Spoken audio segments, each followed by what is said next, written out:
안녕하십니까. 포항 MBC 뉴스입니다.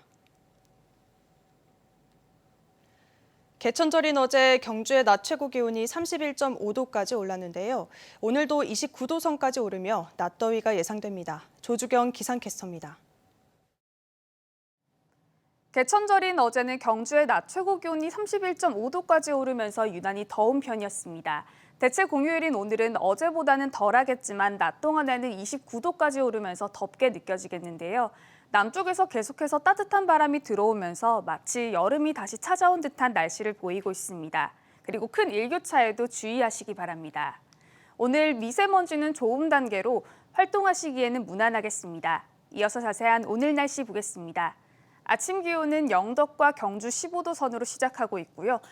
포항과 울진은 20도에서 22도 분포로 출발하고 있습니다. 한낮 기온은 울진이 27도, 영덕 28도, 포항과 경주는 29도로 낮 기온은 어제와 비슷하거나 2도가량 낮은 곳이 있겠습니다. 울릉도와 독도는 가끔 흐린 곳이 있겠습니다. 한낮 기온 울릉도와 독도 25도까지 오르겠습니다.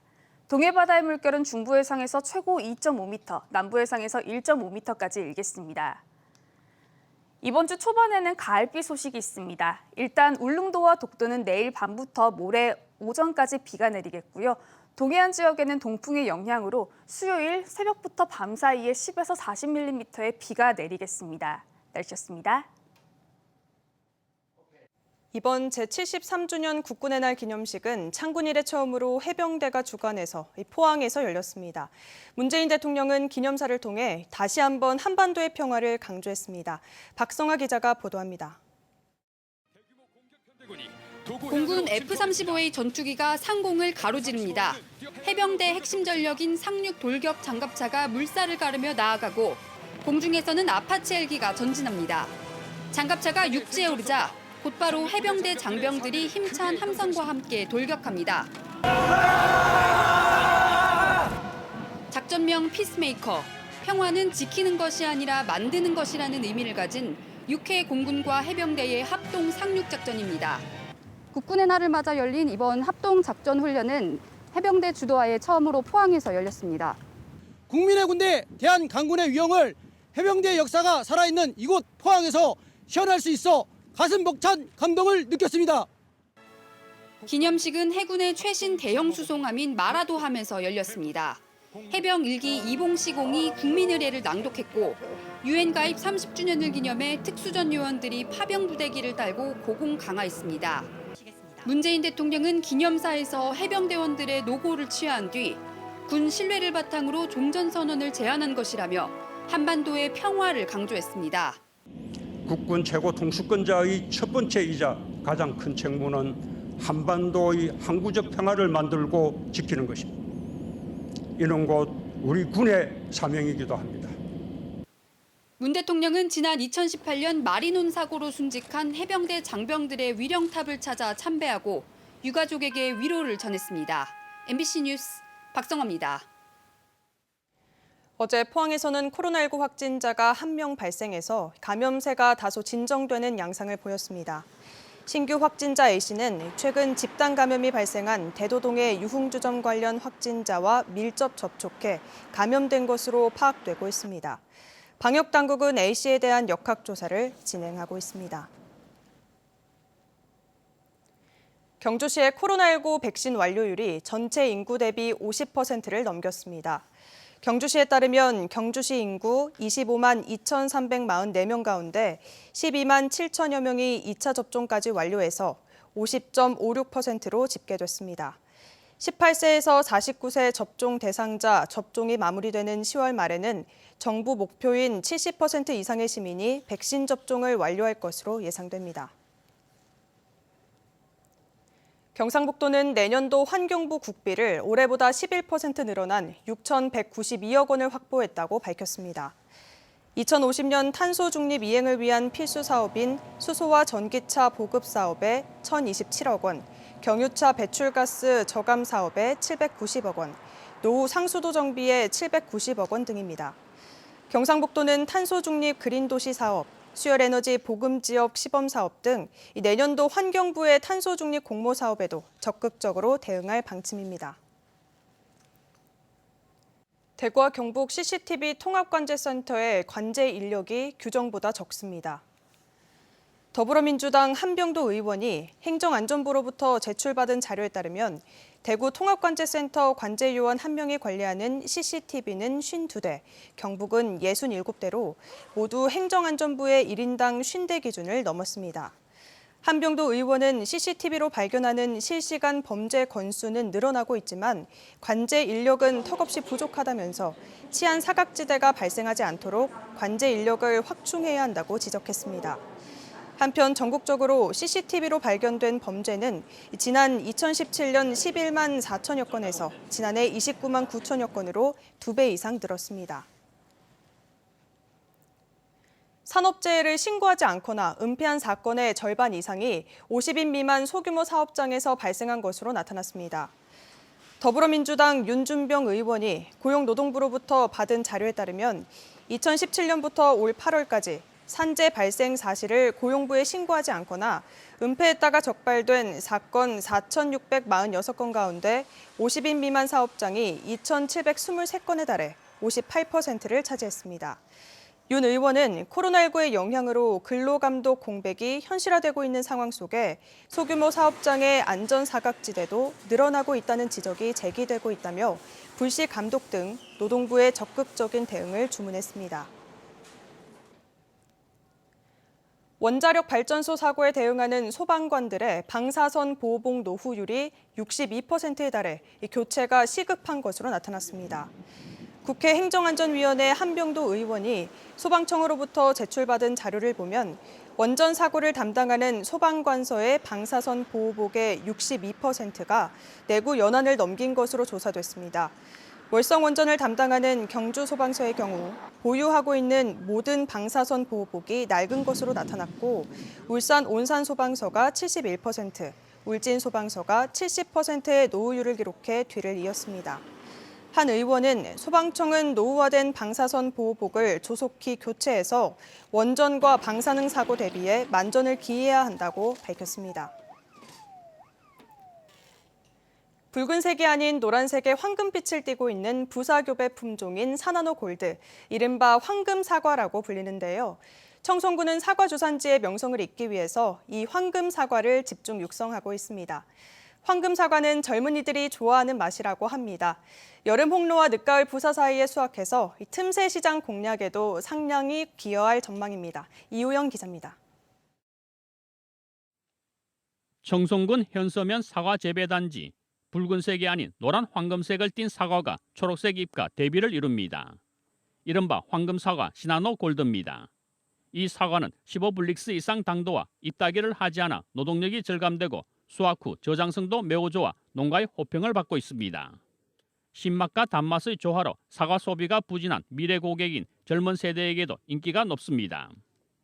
이 맛이 아주 아삭하면서 달고 신맛이 약간 받치면서 젊은 친구들이 가장 좋아하는 그런 맛이어서 우리 딸내미 추천을 받고 선택하게 됐습니다. 청송 황금 사과 단지는 올해 100헥타르 규모로 지난해보다 30헥타르 정도 증가했고 내년에는 더 확대 재배될 예정입니다. 노란색의 황금 사과는 다음 주부터 본격 수확에 들어갑니다. 하지만 빨간색의 부사는 한 달 뒤인 11월부터 수확되는데요. 두 품종의 수확 시기는 각각 다릅니다. 황금 사과는 부사에 비해서 한 달 정도 수확 시기가 빠릅니다. 그래서 농가들한테 그 틈새 시장이 농가 소득을 분산시킬 수 있는 부분에 대한 장점이 있어서 저희들 청송군에서 적극 장려하고 있는 상황입니다. 전국 사과 재배 면적의 10% 이상을 차지하는 사과 주산지 청송군은 변화하는 현대 감각에 맞춰 컬러 마케팅 전략으로 황금 사과를 선택했습니다. 청송군은 특히 황금 사과로 명품 청송 사과의 명성을 잇기 위해 송생리에 황금 사과 연구단지를 만들어 새로운 재배 기술을 개발하고 연구와 생산, 유통을 일원화하는 상생 플랫폼을 구축할 계획입니다.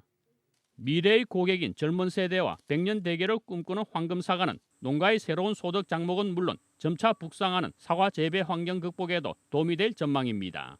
MBC 뉴스 이호영입니다. 경상북도는 내년에 농어촌 진흥기금 650억 원을 지원하기 위해서 세부 계획을 확정하고 다음 달 29일까지 시군을 통해 사업 신청을 받습니다.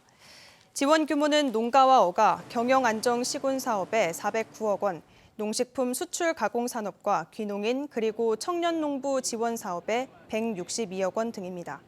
개인은 2억 원, 단체는 최대 5억 원까지인데 스마트팜 조성 사업은 지원 한도를 대폭 늘려서 개인 5억 원, 단체는 10억 원까지 1%의 이자로 융자를 지원합니다.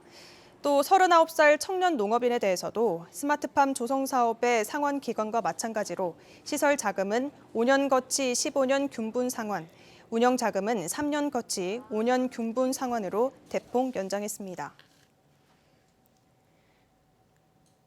경북의 각 시군은 다음 달 5일까지 소와 염소 사육 농가를 대상으로 구제역 발생 차단을 위해 하반기 예방접종을 시행합니다.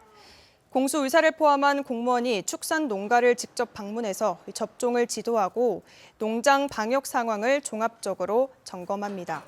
시군은 축산 농가별 접종 상태를 수시로 확인하고 접종 누락 개체가 한 마리도 나오지 않도록 백신 접종률 100%를 달성할 계획입니다. 2021 전국 생활문화축제가 오늘부터 온라인으로 우선 진행됩니다.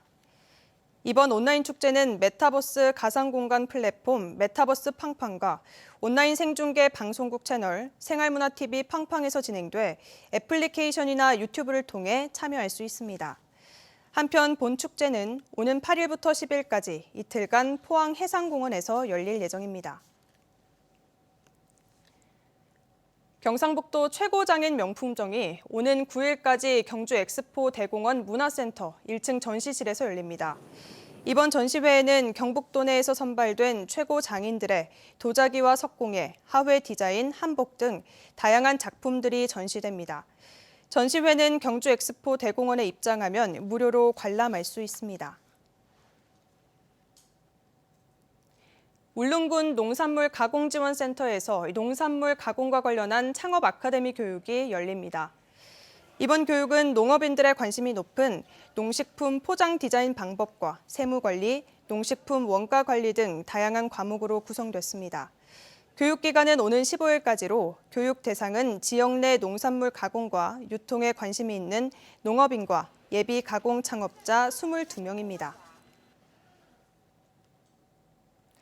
한우자조금관리위원회가 농립축산식품부와 지역 축협과 함께 한우값 안정을 위해 선제 도축을 지원합니다. 대상 농가는 40개월령 이하 임신 경험이 있는 경산우를 비육해 선제적으로 출하와 도축을 희망하는 농가로 농가당 40마리 이내로 신청할 수 있고 지원 단가는 한 마리당 18만 원입니다. 신청은 지역 축협을 통해서 이달부터 다음 달까지 가능합니다. 동국대 경주 캠퍼스가 2021년도 경주시 지역민과 함께하는 대학생 문화활동 지원 공모 사업에서 4개 동아리가 선정됐습니다. 선정된 동아리는 동국음악회와 소리창고 댄스 동아리 유로스 등 11월 6일과 13일 두 차례에 걸쳐 황성공원에서 합동 공연을 펼칩니다.